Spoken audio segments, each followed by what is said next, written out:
ইরানের জ্বালানি স্থাপনা জবাবে তেল আবিব সহ মধ্যপ্রাচ্যের বিভিন্ন স্থানে মিসাইল ছুড়ছে তেহরান। আইডিএফ হিজবুল্লাহ সংঘাতে লেবাননে উত্তেজনা তুঙ্গে।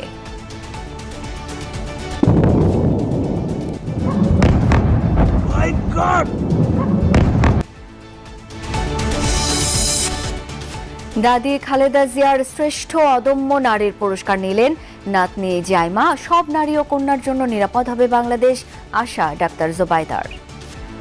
বাংলাদেশও এমন একটি দেশ হবে যেখানে প্রতিটি নারী ও কন্যা শিশু নিরাপদ, মর্যাদাবান এবং সম্ভাবনাময় উজ্জ্বল ভবিষ্যতের অধিকারী হবে।